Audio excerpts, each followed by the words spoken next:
Hello, then let's listen in. Hello. Yeah.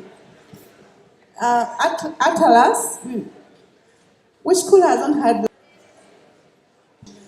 Okay. So can I have half of Nagalama, and half of Lakeside, and half of Seta? We have 3 serving centers. 1, 2, 3.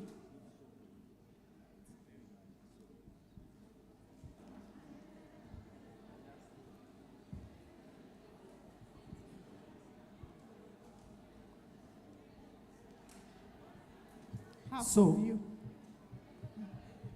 those of us at the back, please maintain. Come and join the line, all of you.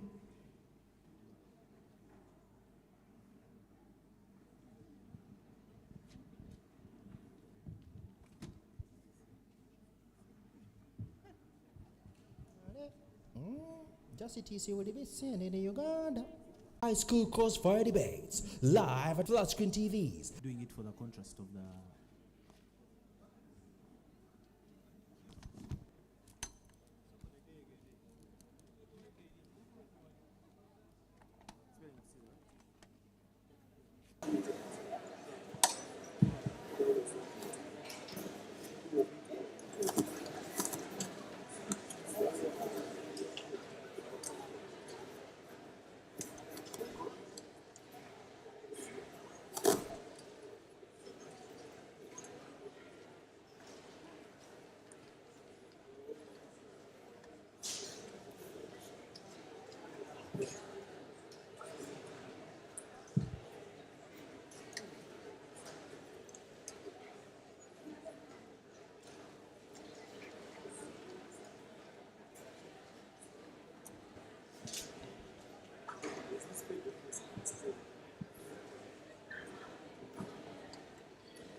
Hello.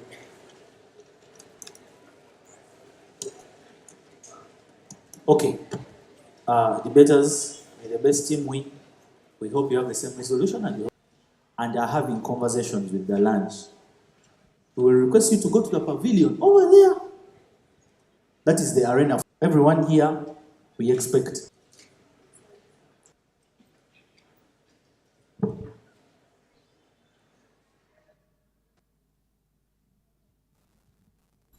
Resolved, in a bid to fight the financial crisis among the youth, this House will make vocational training mandatory. Chimuli Alpha of English language. Financial means relating to money or how money is used. And according to the Cambridge Dictionary, crisis is a sin or demanded by law.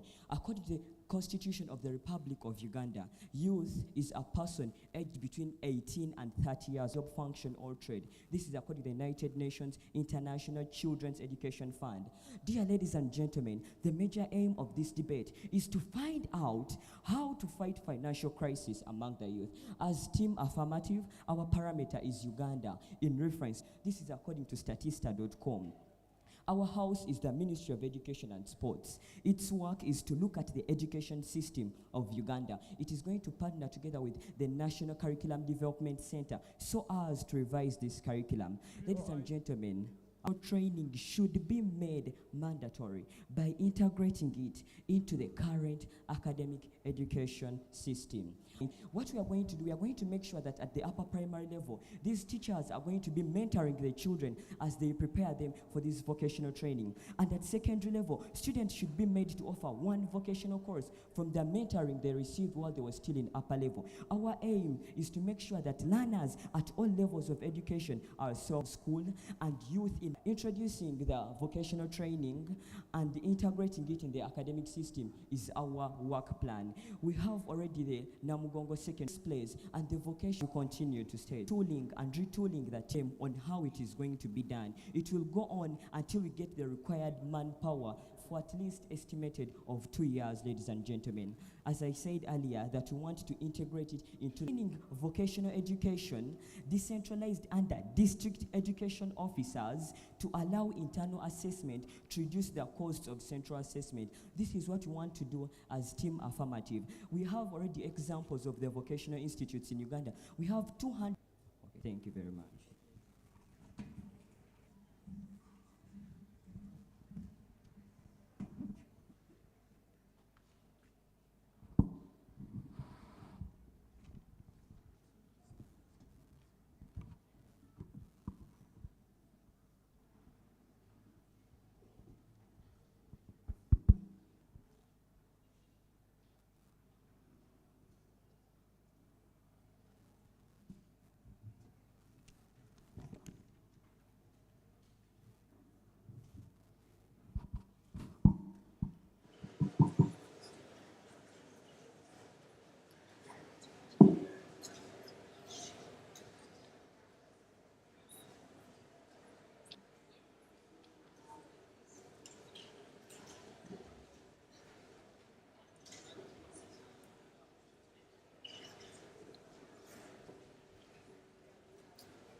Mic check 1, 2. Mandatory vocational training is not the solution to the problem at hand. Ladies and gentlemen, I greet you all. My name is Anse Mamanya, the first speaker from the negative side. Resolve. In a bid to fight financial crisis among the youth, this house will make vocational training mandatory. Who are called youths as 18 to 35, which people in upper primary actually 18 and above, ladies and gentlemen. They come and tell us that crisis is actually, come and define us for us crisis, ladies and gentlemen, from wherever they defined it from. But ladies and gentlemen, crisis, not the implementation, ladies and gentlemen. And ladies and gentlemen, like I told you, mandatory vocational training is not the solution at the end of the day. With that, allow me to first present you my status quo, ladies and gentlemen. According to the stats from YouTube, there is a steady growth in interest in vocational training programs with cumulative annual record of registered candidates. Of 25th 2022, 49% of the graduates from the vocational training are unemployed because they lack startup capital and kits.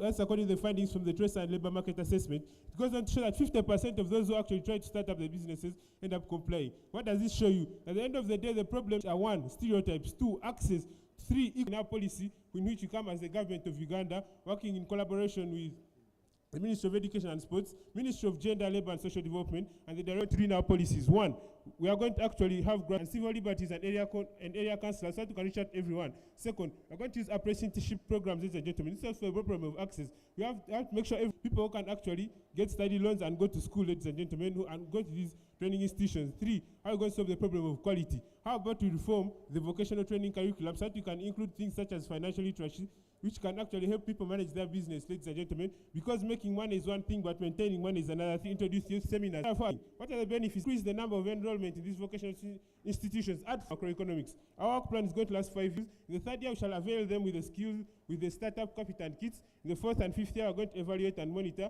And this does not just stop in the 4th and 5th year, because we shall have annual reviews by the Ministry of Education and Sports, ladies and gentlemen. Ladies and gentlemen, our team of farmers comes and sells us a plan which is really impractical. First of all, we want to ask them, how are you going to identify people who are actually non-compliant? And actually, when you identify them, are you going to actually punish them? Which fair punishment are you going to give them at?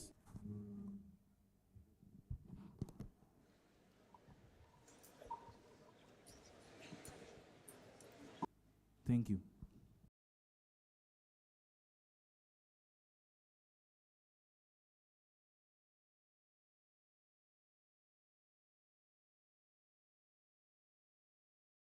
eliminating poverty, because vocational training is a way of improving personal incomes. Dear judges, we're talking about, they're telling us that we lack capital. Capital, we shall talk about that. They're asking us about sensitization. Let's go to that. We're talking about the role of vocational training in fighting poverty. We as the farmers do agree. Now, vocational foundation.org.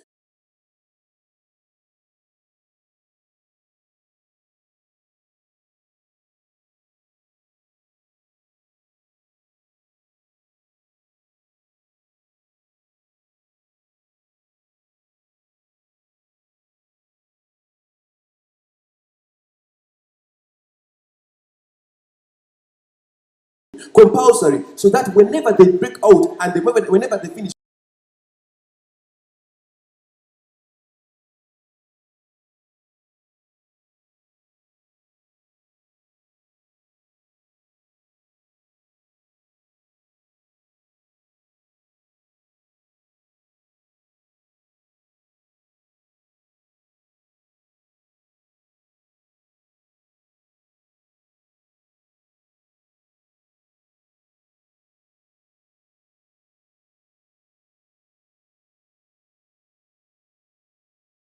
problem facing the current vocational schools that are around. The major problem, according to the National Boards of Technical Education, it underlines the problem of lack of societal recognition as a main problem. The next speaker will talk about that. And dear judges, we request you to accept the point of making vocational training a compulsory.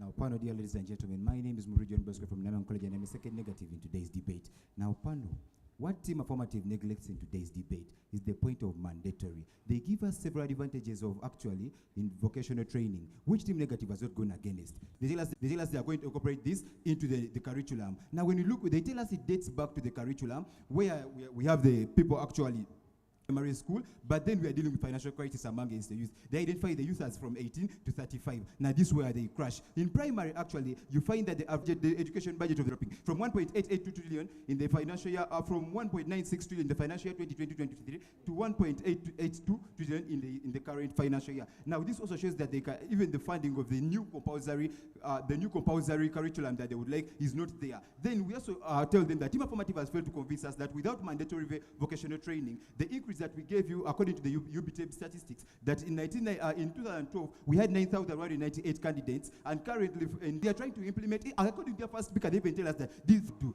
When we talk of, we already told you that it cannot apply in the curriculum of the primary because they are not part of the youth. Then when you look at the 207 vocational institutes they talk of, we ask them that, can this cater for the youths? How are they going to all go in for this mandatory training? Can the facilities in the country actually accommodate all these youths, the 30.8 million youths? Then we have told you, we have talked of grassroots sensitization, and we tell you these are the actual problems. Then we look at the reason, the point of equity and poverty. The youth cannot actually afford these institutions. So we tell that we are going to provide study loans, and also we are going to provide scholarships to those who may want. And then we also want to build interests. You realize that there is a narrow range of courses in the vocational institutes. And these are the actual problems are actually forcing the vocational institutes, not what they are trying to present. They have not given us a reason as to why we need the mandatory. And they're ignoring this word. No wonder they did not even define market. So we tell them, let us look at the point of labor market, as we provided in our policy, that we need to do a curriculum reform in which we cater for the labor market demand. That there are certain jobs that are actually needed, and the youths are interested in certain jobs. So if we can do all these reforms, we don't need to make the thing mandatory. Therefore, ladies and gentlemen, education in Uganda has proved that it was a success, but now the padlocks are being changed. And we need vocational training, but not mandatory. Thank you.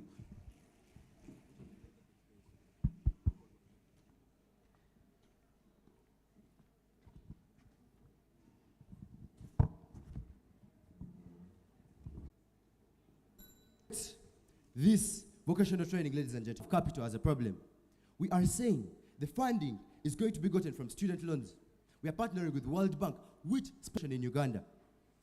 Ladies and gentlemen, we are going to start from a young age in primary level, upper primary, from primary 5 to primary 7 of registration. Roll calls in, so there will be punishments to such people. Right? with students to develop that is sensitized. And that is where also to have to choose one of their own choice. Ladies and gentlemen, the reason why we are making it mandatory is very simple. There are very high chances practical skills will be able to come in